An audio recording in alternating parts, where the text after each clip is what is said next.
Hello everyone, my name is John and I'm so excited to have you back here with me in my library today. I had an interesting excursion today. I went to my local library where they have a donated book section. You can donate books and take books for free, and I had a great pull today. Several good books that I picked up for free that I wanted to show you guys because I was really excited to be able to find some of these things. So I've got several to get through. I don't normally do book hauls, but we might as well. Sounds like a lot of fun. First books I picked up today is from Robert Graves. It is I, Claudius, and Claudius the God. These books were written in they were published, I should say, between 1934 and 1935.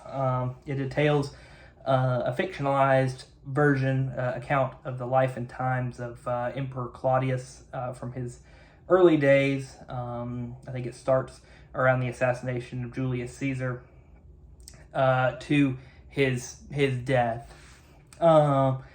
And so I'm really excited to. They've always been on my radar. They're deeply influential and popular books.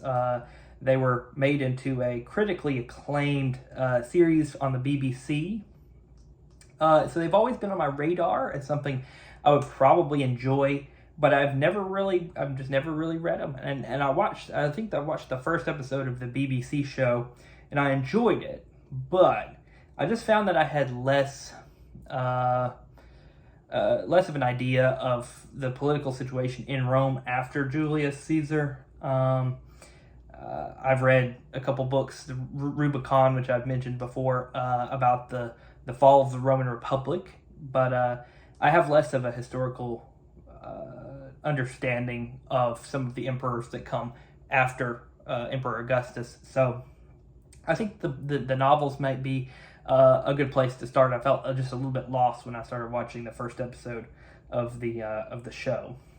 So I'm excited to get those. They're in the nice hardcover. I think these were published in the 60s, so they're probably not worth anything, but I thought that they were excellent finds. Second thing I've got here is Comanche Moon, which is a novel by Larry McMurtry. He wrote The Lonesome Dove novel. This is part of the quartet, the four books involved in the Lonesome Dove series. I picked up Lonesome Dove earlier this year and had read probably the first fourth of it, and I was really, really enjoying it, but it was a library book, and I felt like I'd had it for forever. So it's been on my radar, something I probably need to pick up at some point to finish reading, but it is super long, so I probably should go ahead and own that one. But I found this one for free today. It was a nice hardcover in a great condition, and provided how much I loved what I've read of Lonesome Dove, I thought, well, you might as well go ahead and pick up a free sequel whenever you find it. So I've got that today. I also, let me pull it from the bottom here because I meant to talk about this next. Picked up a nice hardcover of Robert Louis Stevenson's A Child's Garden of Verses, which is a collection of about, I think, 60 some odd poems specifically written for children. I think, I've read through a couple of them here just while I was sitting here, and they are just delightful. They're kind of, they're sweet and they're whimsy. I think that they kind of remind me of my beloved Shel Silverstein poems, which I really grew up reading. I didn't grow up reading this book in particular, but I did grow up with Shel Silverstein. So it's kind of similar to his style, a little less goofy, but definitely similar lighthearted poetry with kind of a fun edge.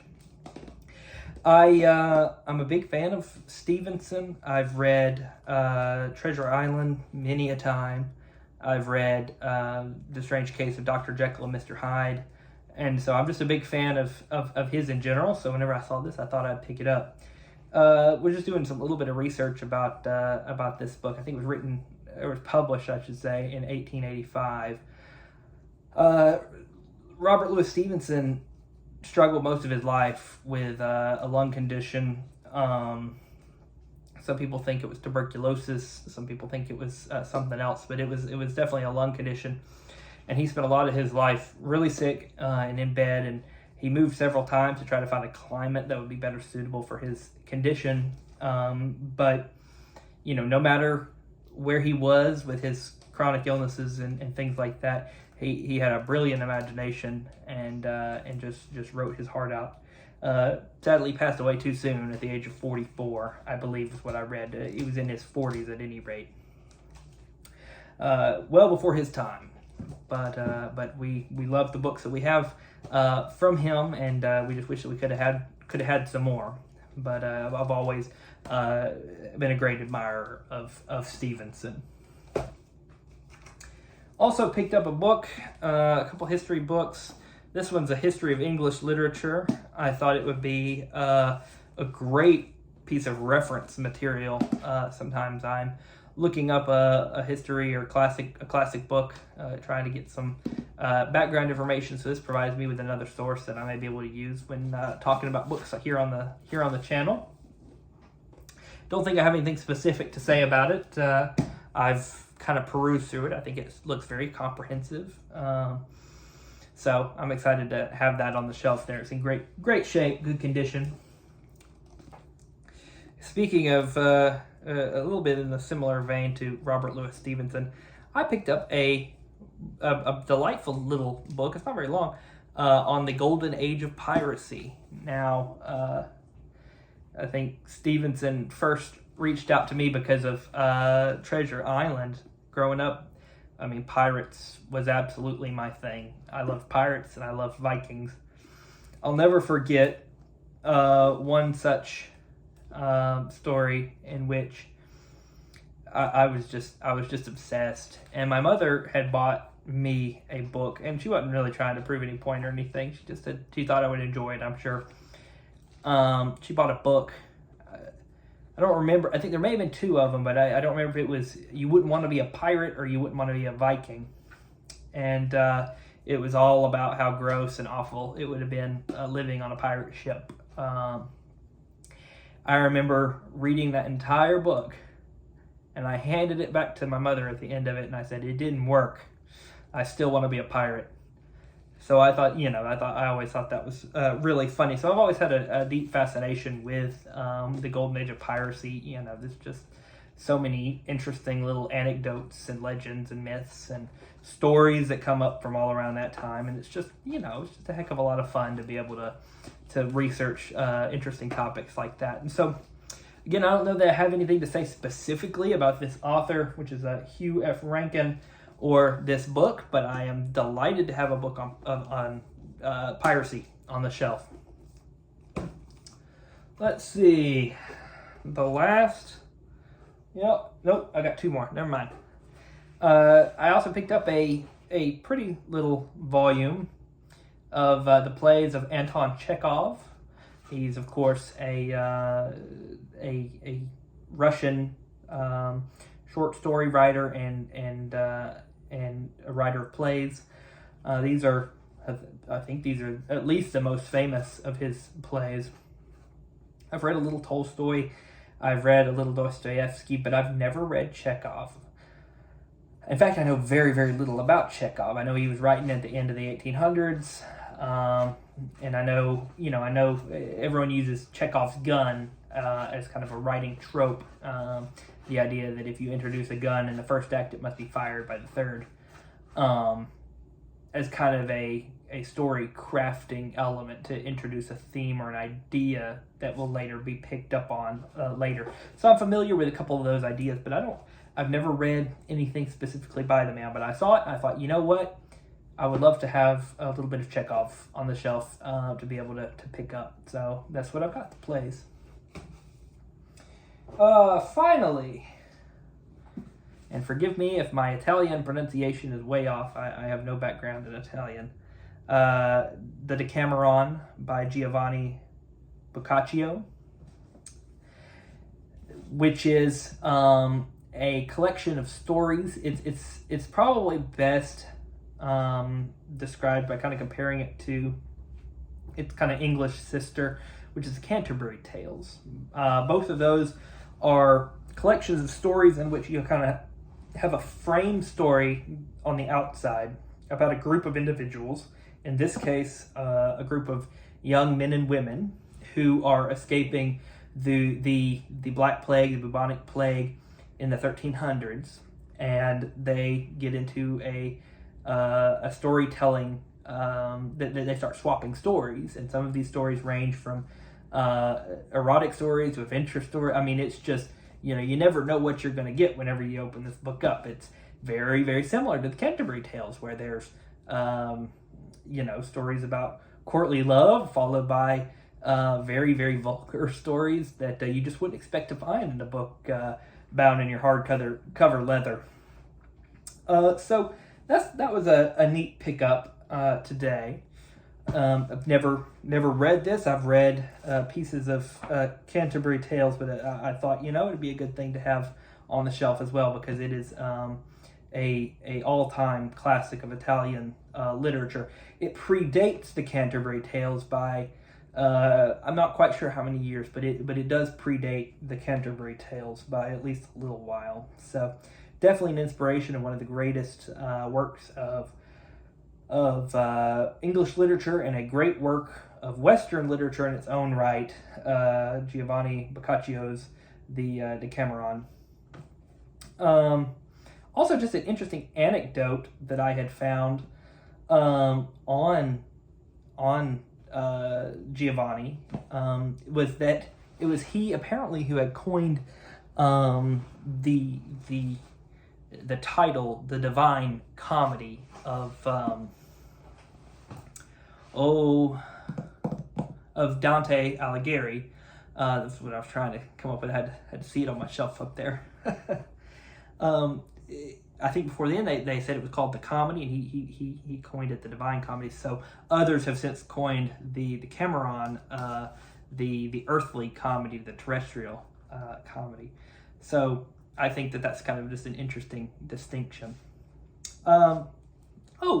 One, and I've written it on my paper up there, but I didn't think about it when I was at the time. Whenever I was talking about Chekhov, I had read just a little hint about who he was as a person. He was apparently a physician who wrote literature, plays, and short stories on the side. And he had a quote that really resonated with me, because it's akin to how I feel, and actually something that I think I had said to somebody. I don't remember who, before I even knew that Chekhov had said it before me. He said, medicine is my lawful wife and literature is my mistress. And I think I've said something very similar when it comes to my work in the medical field. I'm a registered nurse.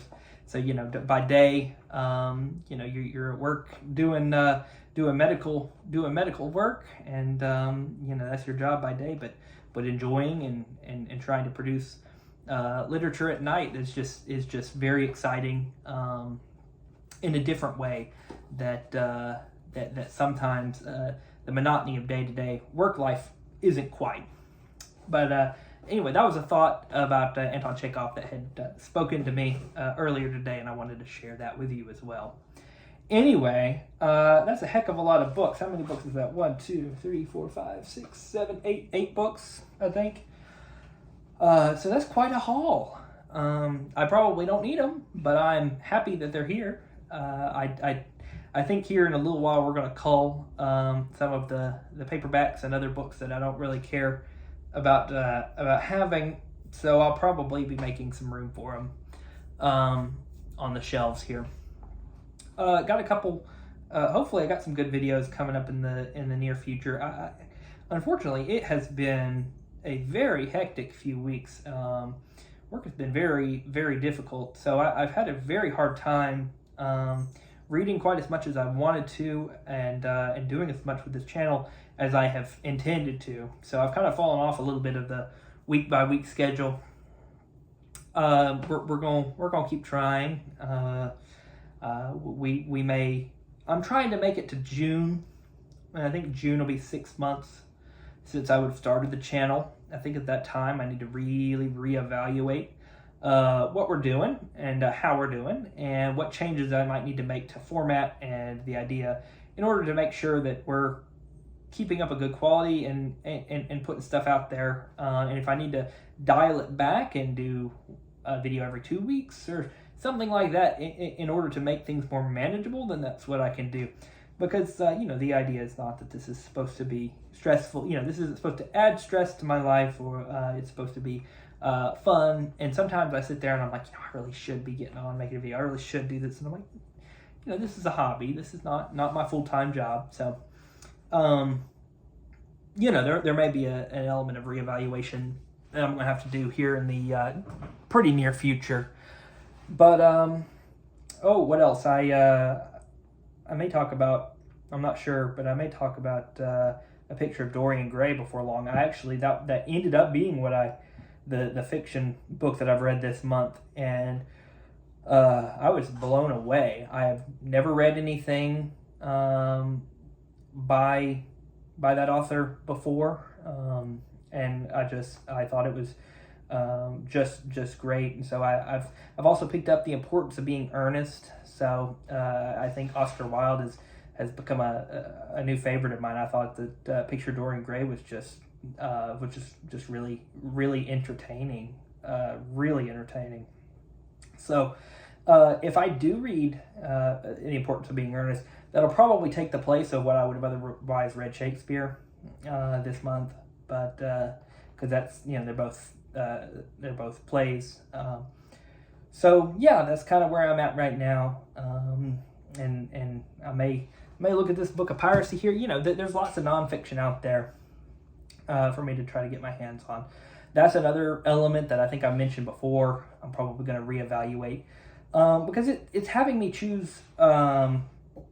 With as much as I've been having to do here recently at work and the long hours I've been putting in, I've been picking a lot of shorter books in order to kind of meet the criteria I've set for myself for my reading goals. And I don't want to just abandon them outright, saying, oh, they don't work, I need to stop. But, you hit 6 months doing something, and I think it's time to reevaluate how I'm doing it. So there's a lot to kind of think about upcoming about the channel and about what we're doing here. But I'm always happy that you're here, and I thank you all very much for watching. I hope you have a wonderful rest of your day, and God bless. Thank you. Bye-bye.